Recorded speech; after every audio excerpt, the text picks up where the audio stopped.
Aquamaris, the city beneath the waves. Far below the surface of the ocean, where the sunlight no longer penetrates and the water turns as black as the starless sky, lies a kingdom that few surface dwellers have ever seen.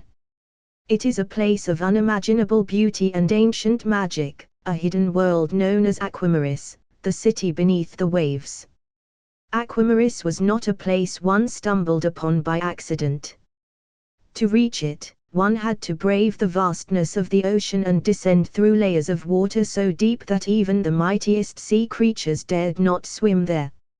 And once you reached the bottom of the ocean, you would still need to find the city, hidden behind enchanted reefs and colossal rock formations that shifted and moved, confusing all who sought it without permission. Only the chosen, blessed by the ocean herself, could pass through the protective veil that cloaked Aquamaris from the world above. But for those fortunate enough to be welcomed into its depths, Aquamaris was a paradise beyond words. The city was vast, sprawling across the ocean floor like a jewel embedded in the bedrock of the world. It shimmered with light, an iridescent glow that seemed to come from the very stones that made up its structures. Towers and spires of coral, shaped by centuries of careful crafting, reached upward as though grasping for the surface far above. The palaces of Aquamaris were sculpted from shells as large as mountains, and from their walls flowed gentle currents of phosphorescent water that illuminated the city with a soft, otherworldly light. Massive arches of glassy crystal, clearer than the purest water, formed bridges between structures, giving the city an ethereal quality, as if it were floating in the abyss. The inhabitants of Aquamaris were unlike any creatures of the surface world. They were called the scaly, a race of snake-like beings with shimmering scales that reflected every hue of the ocean. Their upper bodies were graceful and humanoid, with finely chiseled features that could be mistaken for divine sculptures. Their eyes were deep pools of silver or gold, filled with the wisdom of the ages and the strength of the sea. Below their waists, their bodies elongated into sleek, powerful tails covered in scales that glistened like polished gemstones. Fins sprouted from their sides, allowing them to swim through the water with the ease of a dolphin cutting through the waves. Each scaly bore markings unique to their clan, some with swirling patterns of gold and azure, others with deep emerald or ruby scales that shimmered like liquid fire. Despite their intimidating appearance, the scaly were peaceful by nature, devoted to the harmony of their aquatic realm. Aquamaris was also a haven for countless sea creatures. Myriads of colorful fish darted between the coral structures, their scales flashing with every color imaginable. Schools of glittering jellyfish drifted lazily through the water, their long tendrils glowing like lanterns in the dark. Bright corals in every shape and size filled the streets and avenues, their tendrils waving gently as the ever-present current flowed through them. Sea turtles the size of houses roamed the outskirts of the city, and enormous manta rays soared above the palace roofs like graceful, underwater birds. At the heart of the city stood the Palace of the Depths, a vast and awe-inspiring structure carved into the very bedrock of the ocean floor.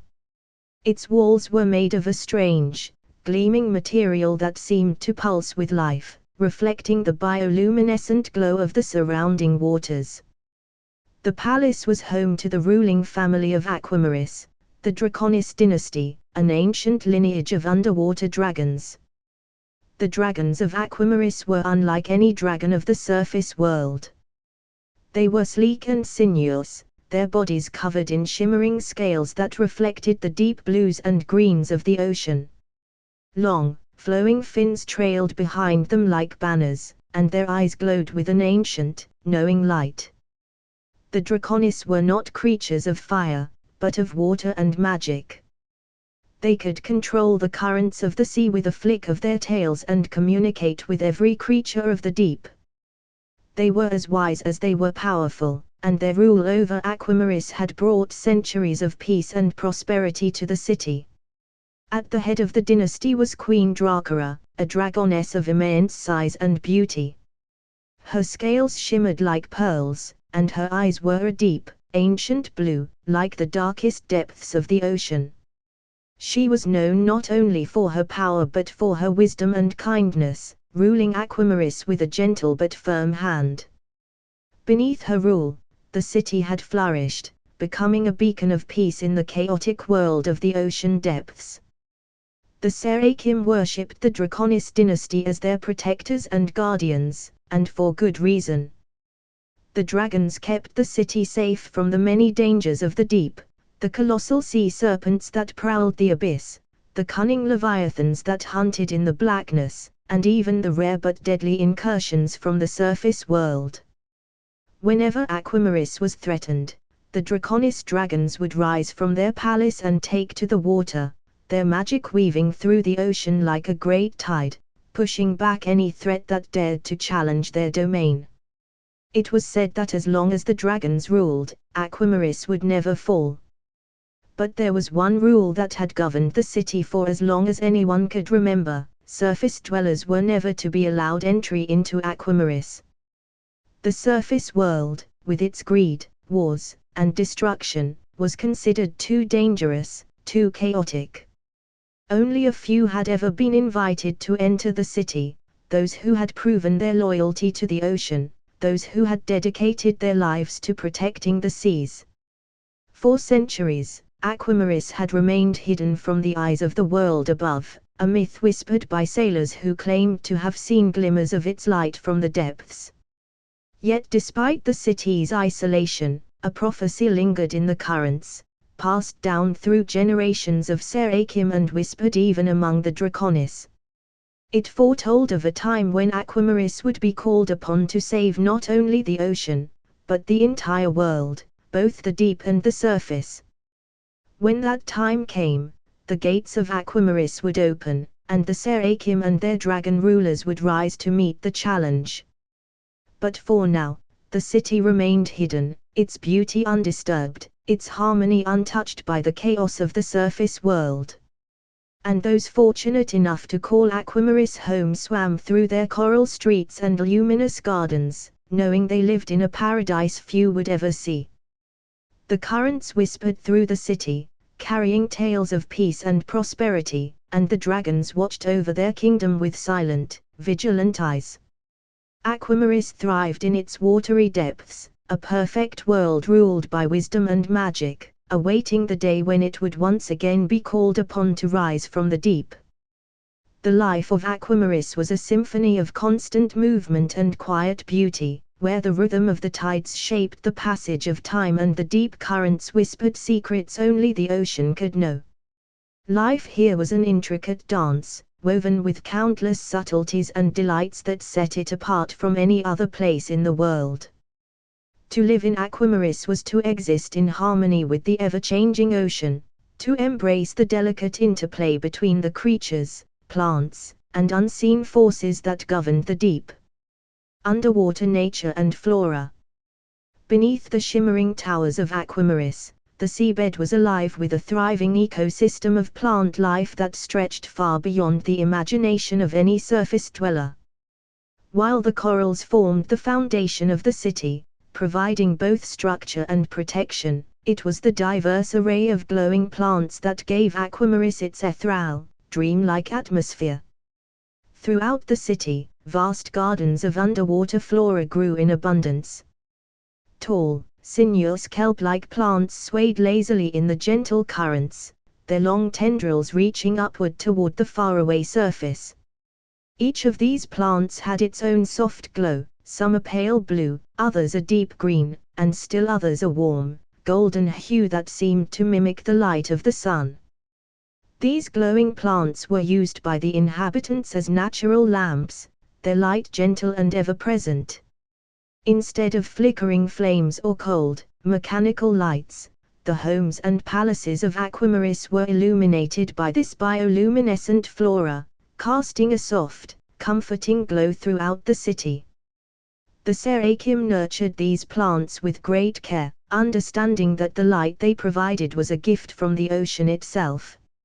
In many homes, bundles of glowing seaweed were tied together with delicate strands of pearl or shell, hung from ceilings or arranged in decorative patterns along walls. Entire rooms were lit by clusters of tiny, star-like plants that floated in the water, their glow shimmering like the night sky. Among the most prized of these plants was the lumia coral, a delicate species that grew in tightly knit clusters, its tendrils glowing with a soft lavender light. The lumia coral was revered for its beauty and used to decorate both private homes and public spaces. It was said that the light from these corals had healing properties, soothing the mind and calming the soul of anyone who basked in its gentle radiance. Beyond the city's boundaries, in the sprawling wilds of the deep, the plant life grew even more exotic and untamed. Towering underwater trees with crystalline bark stretched high into the water, their branches teeming with shimmering leaves that waved in the eternal currents.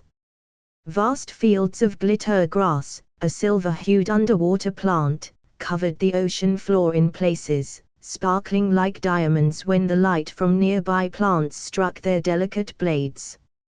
Crystalline veins and crystal growth.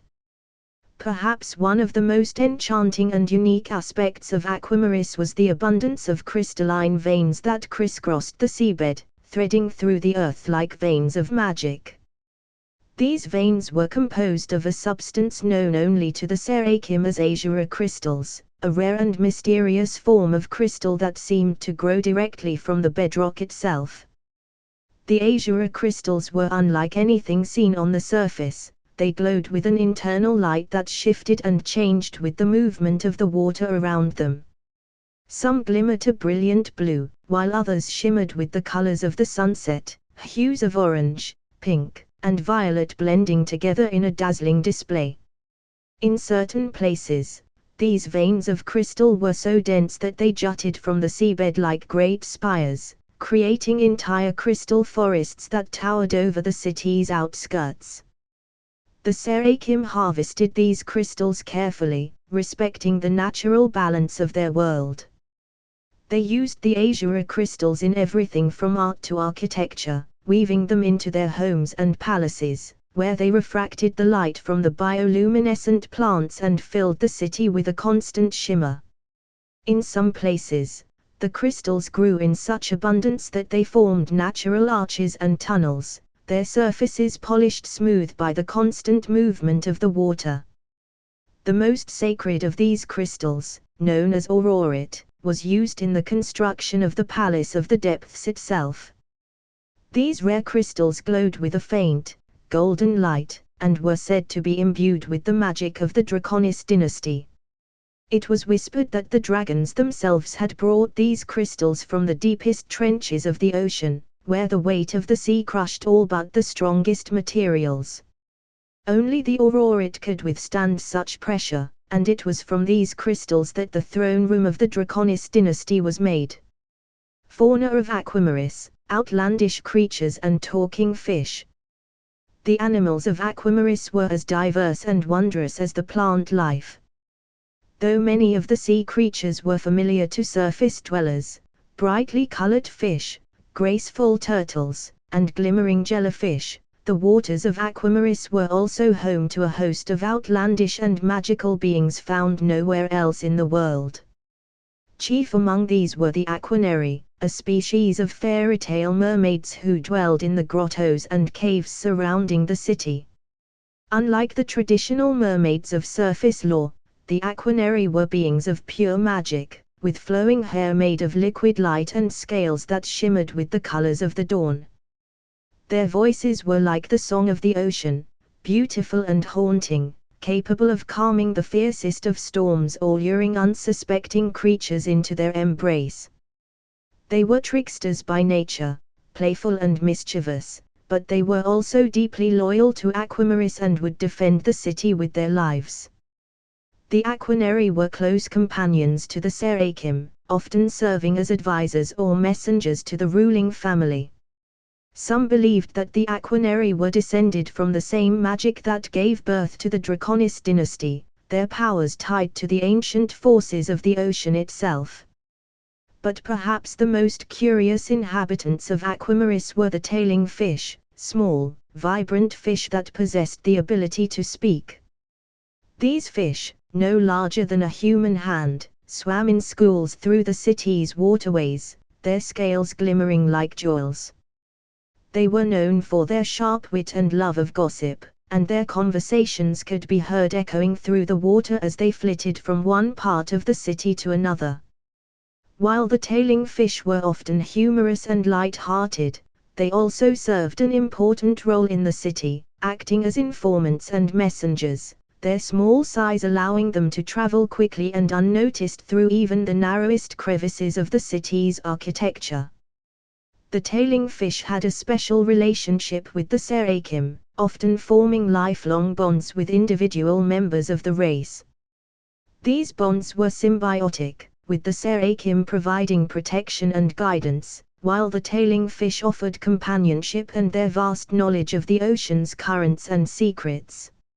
Many homes in Aquamaris had small pools or channels specifically designed for the tailing fish, who would often gather there in the evenings to tell stories and share the latest news. A world of light and magic. As day turned to night in Aquamaris, the city transformed into a landscape of glowing wonders.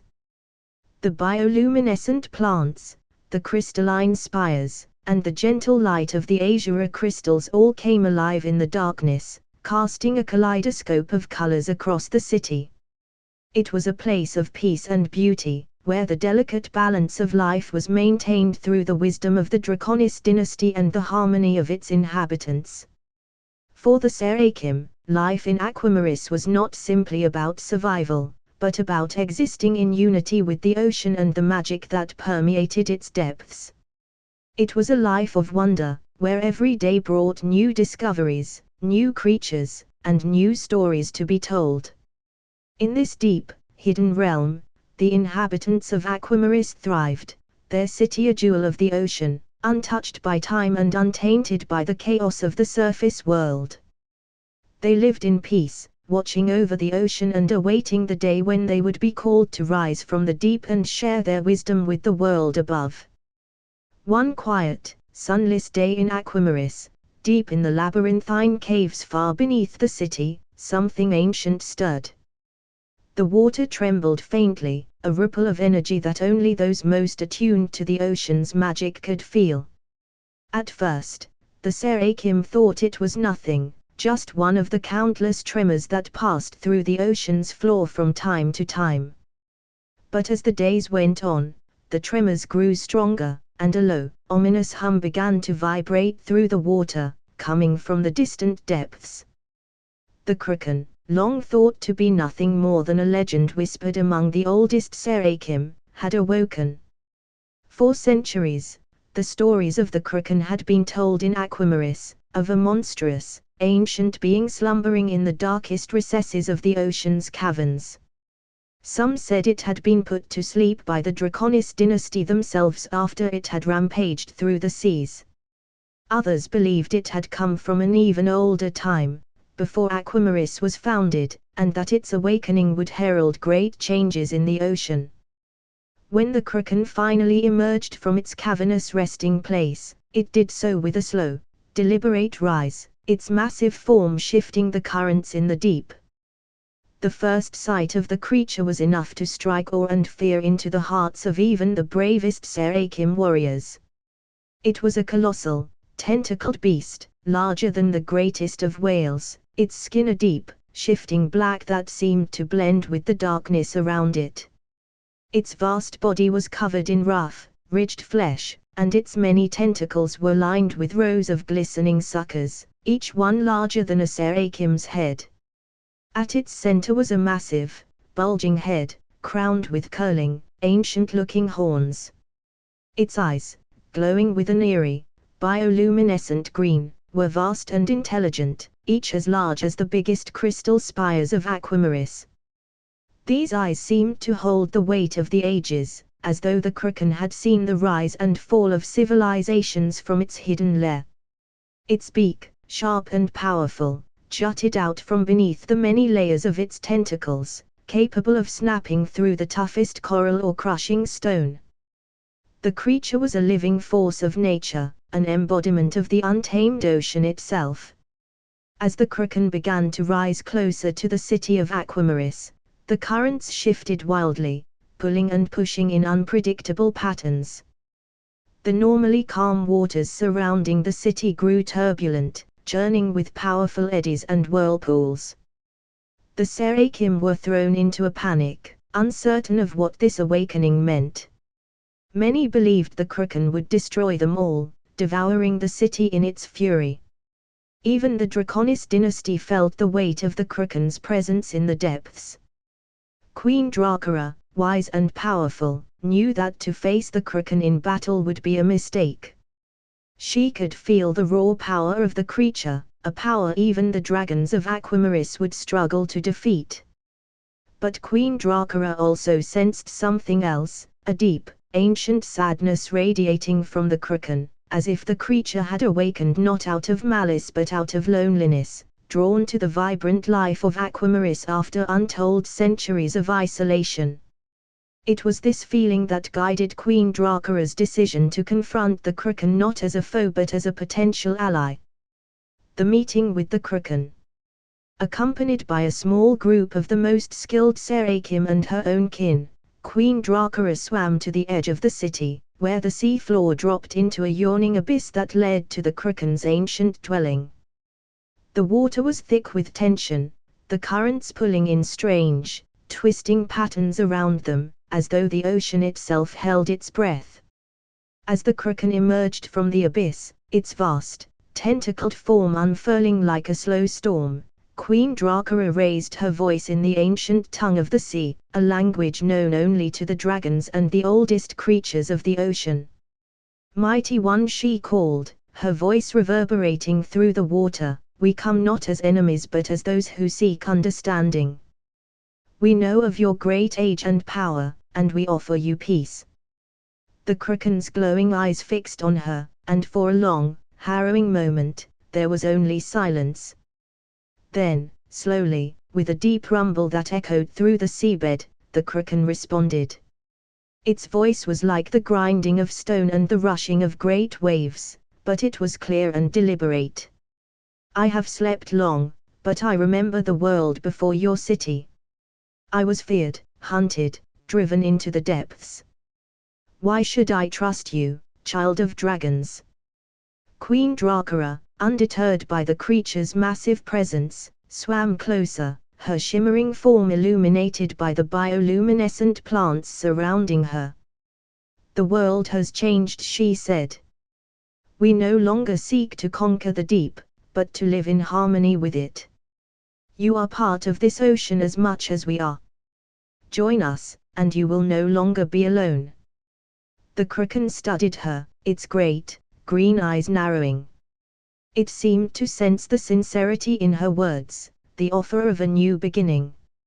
Slowly, the tension in the water began to ease, the chaotic currents settling as the kraken's great body relaxed.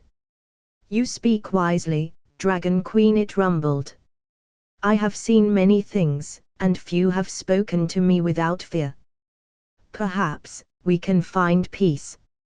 And so, the kraken, the greatest and most feared creature of the ocean, became an ally to Aquamaris, not through battle but through understanding. Over time, the Serakim grew accustomed to its presence, and the kraken found a new purpose among the city's inhabitants. The kraken's role in Aquamaris. Now, the kraken lives near the outskirts of Aquamaris, in a great, deep trench that it has claimed as its own. The Serakim often visit it, and it has become something of a guardian for the city. Its size and strength, once feared, are now turned toward helping the people of Aquamaris. The kraken's immense tentacles, once thought to bring destruction, are now used in construction, aiding the Serakim in raising vast new structures from the seabed. Its powerful arms can lift the heaviest stone or coral, and it weaves its tentacles through the intricate crystal formations with a dexterity that surprises even the most skilled builders. The kraken has a natural affinity for the crystalline veins that run through the seabed, and it has helped the serakim uncover new deposits of azure crystals, bringing new wealth and beauty to the city. The kraken is particularly fond of the tailing fish, often listening to their endless chatter with a patience that belies its fearsome appearance. In return, the tailing fish bring it news of the ocean, whispering secrets into its massive ears. Underwater weather and currents. Life in Aquamaris is governed not just by the creatures that inhabit it but by the ever-changing nature of the underwater world itself. The currents that flow through the ocean are like invisible rivers, shaping the landscape and the daily life of the serakim. In Aquamaris, the currents are particularly unique, influenced by the city's proximity to both deep ocean trenches and shallow coral reefs. At certain times of the day, the waters around the city become pleasantly warm, as a current from the sun-warmed surface sweeps down, bringing with it the gentle heat of the far-off sun. These warm currents are cherished by the serakim, who often gather in the crystal gardens to bask in the soothing warmth, their scales glittering in the soft light of the bioluminescent plants. At other times, cooler currents flow in from the depths, bringing with them the invigorating chill of the deep sea. These cooler currents are welcomed during periods of heavy activity, when the serakim work together with the kraken to construct new buildings or harvest crystals from the seabed. Aquamaris is also known for its whirlpools, small but powerful vortices that occasionally form in the city's canals and waterways. These whirlpools, while potentially dangerous to the unwary, are seen as a natural part of the ocean's ebb and flow. The serakim have even learned to use them to their advantage, using the fast-moving water to transport goods quickly through the city. Above all, the currents carry the song of the ocean, a constant, flowing melody that the serakim, the kraken, and the other inhabitants of Aquamaris have learned to understand. The underwater weather, with its shifting temperatures and changing currents, is as much a part of their world as the city itself. It is a reminder that, even in the depths, life is always in motion, always changing, and always full of wonder. The legend of Aquamaris, the fabled underwater city, was known far and wide across the surface world. Sailors whispered of its beauty, merchants told stories of its crystalline treasures, and adventurers dreamed of its magic. Many sought the city, driven by the promise of untold riches, unparalleled knowledge, or the allure of the unknown. But finding Aquamaris was no easy feat. Nestled at the bottom of the deepest trench in the ocean, Aquamaris was protected not only by its depth but by powerful ocean currents, hidden caverns, and an ancient magic that shielded it from prying eyes. To reach it was to embark on a perilous journey, one that only the most determined and worthy could survive. And even for those who managed to locate its glittering towers beneath the water, entrance was not guaranteed. The trials of Aquamaris were a closely guarded secret, known only to the serakim and the ruling Draconis dynasty. These trials were designed not to test physical strength, but the heart, spirit, and motives of those who sought the city. For Aquamaris was not just a place of beauty and power, it was a sanctuary for those who understood the delicate balance of the ocean and the magic that thrived within its depths. Many travelers tried to reach Aquamaris over the centuries, but few succeeded. Here are the stories of several such attempts, some failed and others successful. The tale of Captain Magnus Ironjaw. Captain Magnus Ironjaw was a fearsome pirate, renowned for his bravery and cunning. He had heard tales of Aquamaris from an old shipmate, who spoke of its riches and the untold power that lay within the city's crystal caverns. Greed and ambition consumed Ironjaw's heart, and he became obsessed with finding the underwater city. He gathered a crew of the toughest men and women he could find, and set sail toward the deepest parts of the ocean. For weeks, they searched, following fragmented maps and obscure clues, all leading them farther into the unknown. The sea grew darker, and the currents more treacherous, but Ironjaw was relentless. His ship, the Maelstrom, was the strongest in the fleet, built to withstand the fiercest of storms, and he had no doubt that it would carry him to the gates of Aquamaris. But when they finally found themselves above the trench that supposedly hid the city, disaster struck. As the ship descended into the depths, drawn down by Ironjaw's insatiable greed, they encountered the first of the city's defenses, a vast, swirling vortex that tore at the ship's hull. The currents of confusion, as they were known to the Serakim, were magical whirlpools that twisted and disoriented those who approached with ill intent. The Maelstrom was caught in the vortex, spinning uncontrollably as Ironjaw and his crew struggled to regain control. The deeper they sank, the darker the water became, until they could no longer see the surface. Panic set in, and one by one, the crew began to lose hope. The sea was unforgiving, and the currents grew stronger with every passing moment. In his desperation, Ironjaw shouted at the ocean, cursing the city and the sea gods who protected it. But his anger only made things worse. The waters roared in response, and with a final, violent surge, the ship was torn apart. Captain Ironjaw and his crew were never seen again, swallowed by the ocean's depths. His name became a cautionary tale among sailors, a warning that greed and arrogance had no place in the quest for Aquamaris. The journey of Ilaria, the scholar. Ilaria was a scholar, not an adventurer. She had spent years studying ancient texts and forgotten legends, piecing together the fragmented history of Aquamaris. Unlike many who sought the city for wealth or power, Ilaria was driven by a desire for knowledge. She believed that within the city lay the secrets of the ocean's magic, secrets that could change the world above.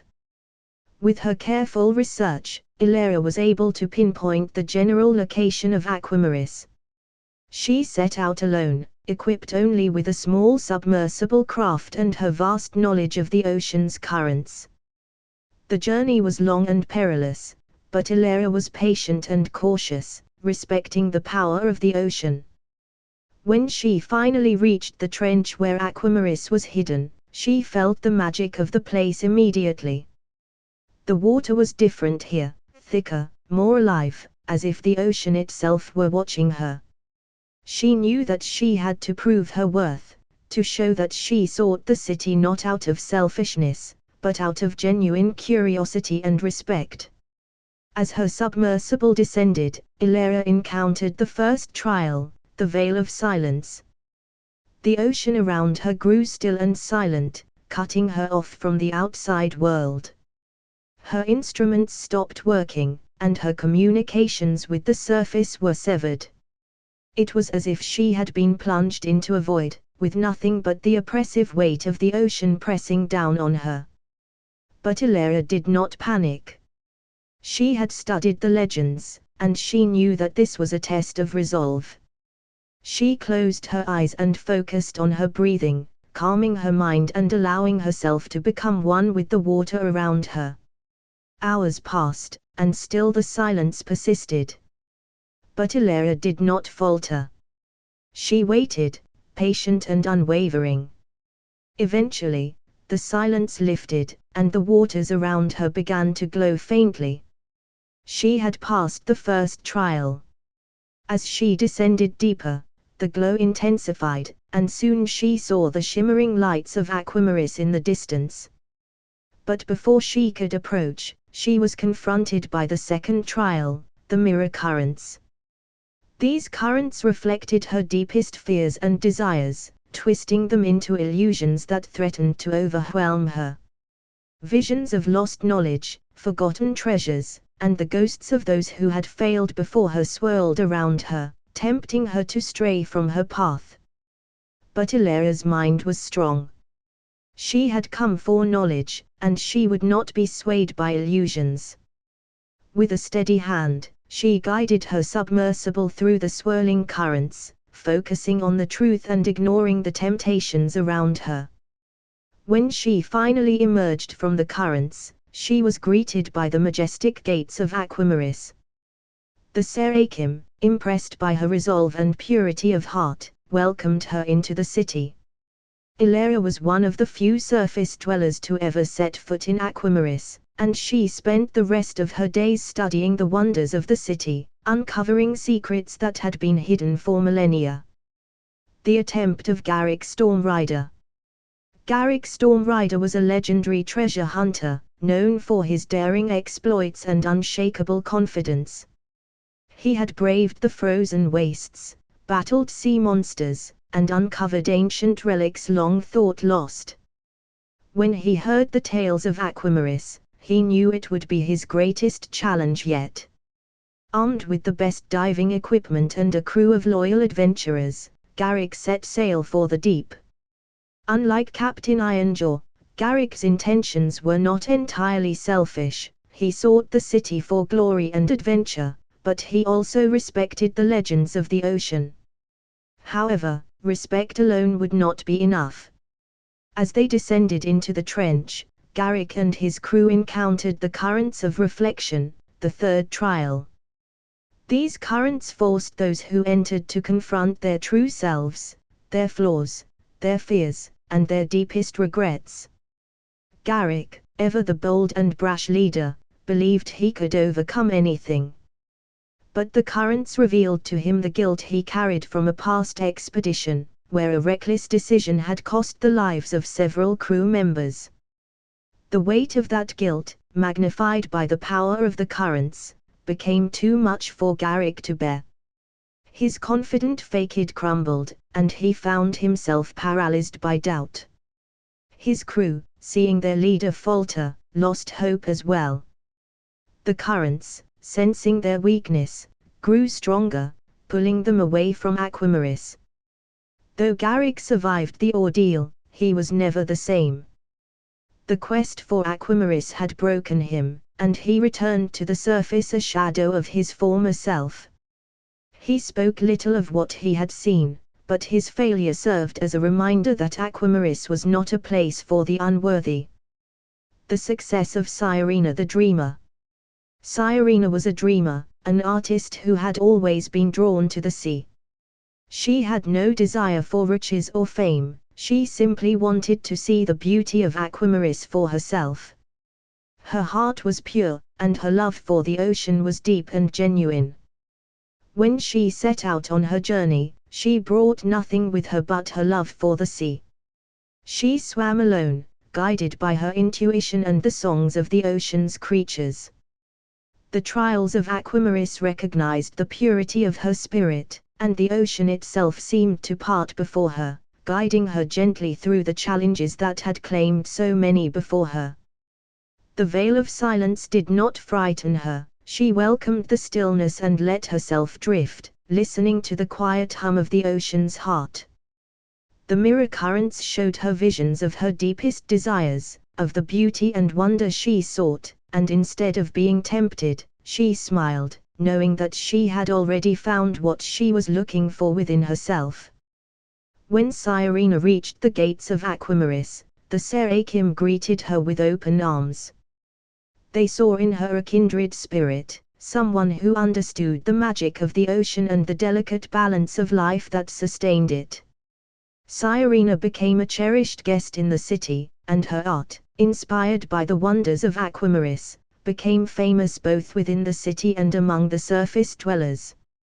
She never sought to possess the city's magic, she simply reveled in its beauty and shared that beauty with the world. And so, the legend of Aquamaris continued to grow. Many would continue to seek it, but only a few would ever succeed. For Aquamaris was not a city of riches or power, it was a sanctuary for those who understood the magic of the ocean, who sought harmony rather than conquest, and who respected the ancient forces that guarded its gates.